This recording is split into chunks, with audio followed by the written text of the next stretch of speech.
Hey everyone, and welcome to Comic Breakdown. Now this video, we're going to be jumping into King in Black, Return of the Valkyries, issue number 2. If you haven't been keeping up with the King in Black line, go ahead and check out in the description. I got a link to a playlist that'll get you completely caught up. If you haven't yet, please be sure to subscribe and hit that notification bell so you're not missing any of the content we have coming out. And with that being said, let's dive into this issue. Alright, so on the cover of this one, we see Sentry. But I'm gonna let you guys know right now, Sentry is not in this issue. This is all about the Valkyries. All about them returning. And about the return of Brynhilde, the Valkyrie that we saw in the Marvel movies. And this is also about Dani Moonstar. And that's where this issue picks up. We pick up in New York City, and Moonstar is taking out these symbiotes the best she can, trying to save as many people as possible. Now, Dani Moonstar, she's a mutant, and she's doing her best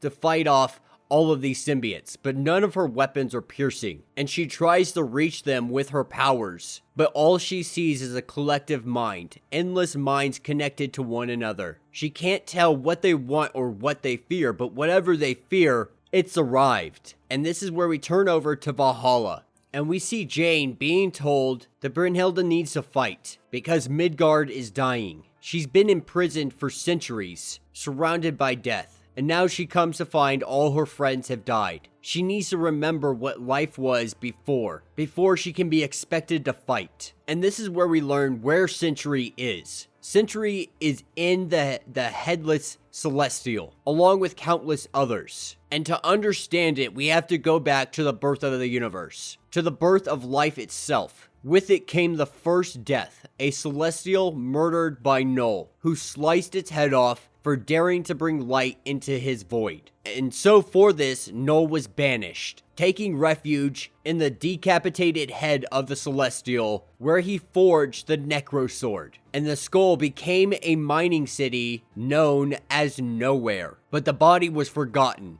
A fragmented soul of the Celestial was trapped, drifting through time and space. And it did what Celestials do. It created a world within inside itself. A world of the dead. A afterlife in a sense. But more of a prison, because it doesn't belong to any pantheon. It's spiritually bankrupt. But it is bound to the Necrosword, and by extension, it is bound to Knull. It stays in the in-between, never far from the sword that shares its essence. And it feeds energy to the Necrosword, and in return, it feasts on the dead souls left in the wake of Knull. And so right now there's two battles being fought. One in life and one in the after. But before the battle can be waged, they tell Brynhilde she needs to go get her axe. And as they walk to see her off, she says that she blames herself for essentially going missing. She was bringing Alta's soul to Valhalla when she got trapped in the Celestial, and that she's still in there somewhere imprisoned. And so they were technically in there together, but they got separated by a sea of souls.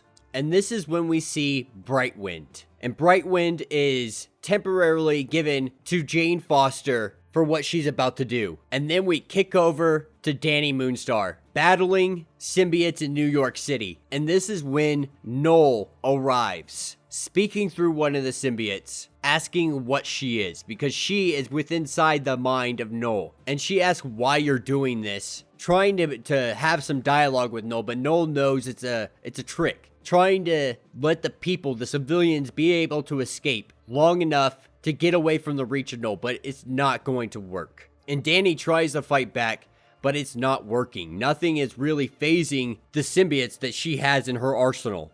And then we pick up at Asgard, and we pick up with Sif and Jane Foster. And Jane Foster is searching for Hildgard because she wants her to join the battle. And Sif lets her know that she's not here, and that your chances of survival are actually pretty slim to none, but the battle still needs to be fought regardless. And that she'll send word that Jane Foster is coming. And so we're seeing the Valkyries form again. And then we pick up in Vanaheim, and our first Valkyrie stops and lands and plays in the dirt for a minute, just enjoying being in reality again and not in this afterlife. But she's come here for her axe. And as she makes her way, she runs into some trolls and quickly decapitates these guys, and then the city folk arrive, ready to defend the King of Thieves. And then we see Danny Moon fighting these symbiotes, but not having any good luck. And while all seems lost, this is when we see the arrival of Jane Foster. Not only that, we see Hildegard.